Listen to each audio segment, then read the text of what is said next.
दोस्तों आज से लगभग 25 लाख साल पहले हमारे जैसे जीवों को धरती पर पहली बार देखा गया था। ये जीव धरती पर रहने वाले बाकी सभी जीवों से अलग थे।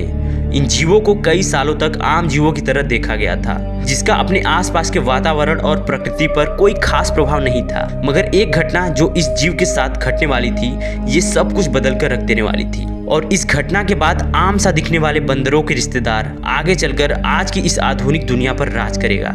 इस धरती पर अन्य जीवों की तुलना में कम से कम शारीरिक बल होने के बावजूद भी सभी जीवों को पछाड़ते हुए एक दिन इस धरती पर राज करेगा, और वो भी अपने नसीब की वजह से। लगभग 60 लाख साल पहले एक मादा बंदर ने 2 बच्चों को जन्म दिया। एक बच्चा आज के चिंपांजी का पूर्वज है और दूसरा हमारा। चिंपांजी तो हमारे दूर के कजन हैं, लेकिन क्या आप जानते हैं ह्यूमन एक प्रजाति के नहीं थे, बल्कि हमारे 7 प्रकार के नजदीकी कजन भी थे, जिनमें होमो सेपियंस यानी हम भी शामिल थे। लेकिन दुख की बात यह है कि हमारे वो सभी पूर्वज धरती की चुनौतियों का सामना नहीं कर पाए और धीरे धीरे विलुप्त हो गए। फिर होमो सेपियंस ही इस धरती पर बचे।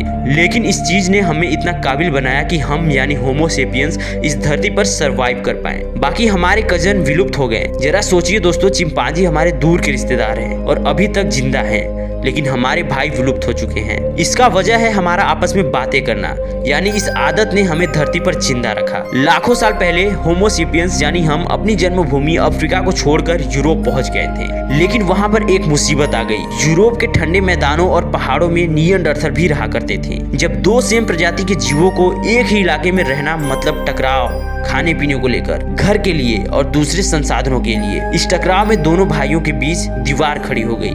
दोनों एक दूसरे के खून के प्यासे बन चुके थे। लेकिन हमारे लिए एक दिक्कत भी थी, क्योंकि हमारे भाई निएंडरथल हमसे ज्यादा मस्कुलर, ताकतवर और बुद्धिमान थे। तो हम उनका सामना कैसे कर पाते?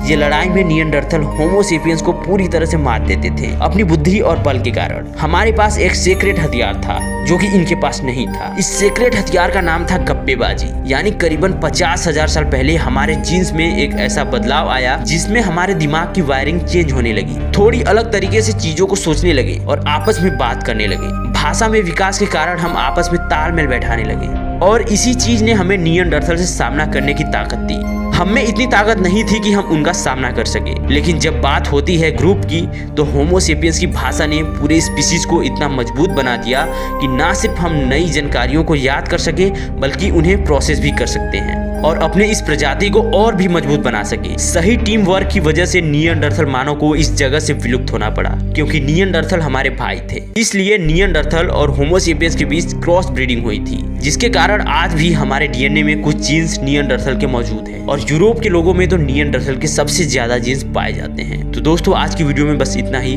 आई होप कि आपको ये वीडियो पसंद आया होगा। अगर आपको ये वीडियो पसंद आया तो वीडियो को लाइक कीजिए, वीडियो को शेयर कीजिए, और ऐसे ही इंटरेस्टिंग वीडियोज के लिए आप हमारे चैनल को सब्सक्राइब कर लीजिए। Thanks for watching.